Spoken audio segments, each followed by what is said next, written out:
سلام علیکم و رحمت الله و برکاته. برادران عزیز، این حال ما در حجامه قرار داریم، شهر یکترینبورگ.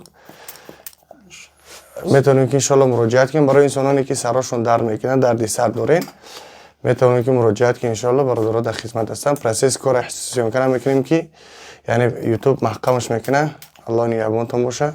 رزولت کارو میگم تو. برادران عزیز، این حال ما در حجامه شهر یکترینبورگ قرار داریم. کسی که حجامه مکنی میاد انشالله براشون یا که جای نماز یا اینکه ماشینکایی که برای کنتافکا کردن اینجاها ریشه رو کنتافکا کردن موسر توفه کرده میشه یا جای نماز یا ماشینکا. اگر 4 نفر بیان ای خانه یا که اگون استرویکه برای هر یک کدومشون قرآن توفه کرده میشه انشاءالله. میتونید که انشاءالله مراجعت کنین. یک اگر اونجا باشین خونه دا 5-6 نفر باشین با خونه تون انشاءالله که میاد حجامتون میگیره. الله نگهبانتون باشه. یعنی انسانانی که سراتون درد میکنه، عصبی میشه، نروی دولین دیگه آزارتون میتونید که انشاءالله که مراجعت کنین. استیلیستای خوبن انشاءالله در خدمت مهاجر هستن.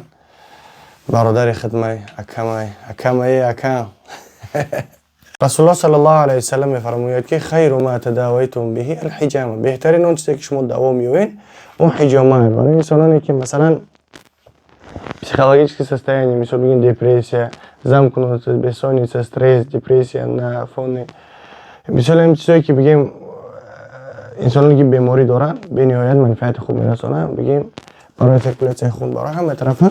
از همه چیز مهمش بهترش میدونین چیه؟ این یکی رنگ تقاره. این اینجا میدرورن حضرت.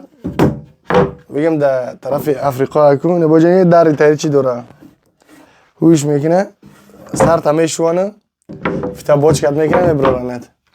این اگل پل همه طرفه ماشاءالله شاید بعضی هاش میگه که برای چی دو پاتوق میگیره برای نروز که نشیدنش نیست همین چرا؟ مقصد هجومه رو بعضی هاش میگه که یک باره مورا مقصد پول نیمابزه نه، برای انسانانی که بگیم میگیره حجامه یعنی چیزی که انسان باید از او دوا بیاوه، یعنی شفا بیاوه به خواست الله سبحانه و تعالی و حجامه سبب میشه.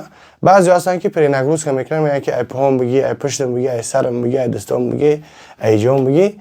یعنی انسان بگیم اکثریت انسان یا 5 لیتر یا 4 لیتر یا 6 لیتر خون داره اکثریتشون. وقتی که از حد زیاد که گرفتی انسان کم خونی میکشه، یعنی عصبش خراب میشه و هوشش میره و دولینش بلند میشه و خلاص دیگه بجای اونه که شفا بیاوه برعکس یعنی ضرر میبینه. حالا بعد سوال میشه که چرا که مدامی که شفا باشه ضرر میکنه؟ به خاطر که پری نگروز که هر چیزی که حدش که گذروندی وای ضرر میرسونه. رسول الله صلی الله علیه و سلم میفرماید که اصل شفا همین اصل حد زیاد خوردی اوج بیمار میشه. و همون خاطر هر یک چیز مقدار خودش داره. مثلا بگیم خواب رفتن یعنی انسان راحت میکنه. الله سبحانه و تعالی خوابی رو برای راحتی انسان آفریده است، لیکن از حد زیاد که خواب رفتی هم ضرر میرسونه برای یعنی سلامتی انسان. هر یک چیز مقدار خودش داره، حد حدود خودش داره. حتی عبادت الله سبحانه و تعالی میگه که فاتقوا الله ما استطعتم، شما به قدر استطاعتتون عبادت بکنین. یک روز بخیر 40 رکعت بگیم تهجد بخون با بگاش نخون. بخاطر چی نخوندی؟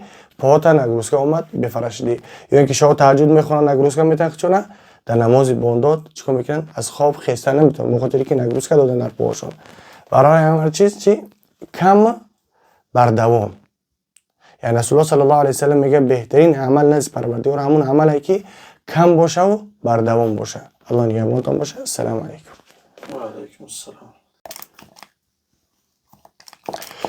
خودش نه پروسس حجامه اما خون که میبره هم تا اتوماتیک حس میکنی که الحمدلله سرت سبک میشه.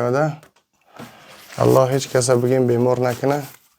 ایرویم جین زدوان یا که ایرویم جینان خلاص دیگه کسل دوله نشده. بسیاری مردم مثلا که بعضی وقت میشه که بانکوی اکش میاره، دو درش میاره، حد همسایش میاره به خاطر اونه که اکنام بکنه. یعنی همه چیز درست نیست حضرتا. الله نگهبانتون باشه. برای خون اینفکسیا میته انسان به مردنش هم بود که روزی میشه. به نهایت بیماری همه خون بیماری بده، بیماری بگیم وزمینی سخته. با مخاطر کسی که شرایط ندارین اگر اکانوم کنی باشین بپرسین بگیم برادر از شرایط نیستین این قدر مقدار پول دارم همین حجامم بکه میکنن تو ان شاء الله همین کسی که اوید به حجامه اهل ان شاء الله که دینه میفهمه حرکت میکنه که چون منفعت خودش برسونه خلق مسلمان کسی که شرایط بگو اگه شرایط ندارم به پول میکنن تو بخدا کسی که شرایط ندارن لیک حرکت کنین استعمال چیزی نه و برای خودتون کار میکنین مادامی که در سلامتی خودتون که خودتون اکانوم کنین در سلامتی خودتون که نباشین پی سلامتی خودتون نباشین وشک حوالش به الله میسپارین مثلا برای خودتون حرکت کنین بهترین چیز بپوشین بهترین چیز بخورین بهترین چیز سورشین بهترین چیز استعمال بکنین که برای خودتون کار میکنین الله نگهبانتون باشه ان شاء الله از خون رو میگیریم به خاطر که خون رو گرفتن در کامیرا نتاوا که بزه میشه یوتیوب محکمش میکنه سلام علیکم این ایتا که حجامه خلاصی گپ کردم بسر کم که پوین میکنه که دکتر شورت میکشیش نمیتا الحمدلله بگم دردی سر گم شید عجیب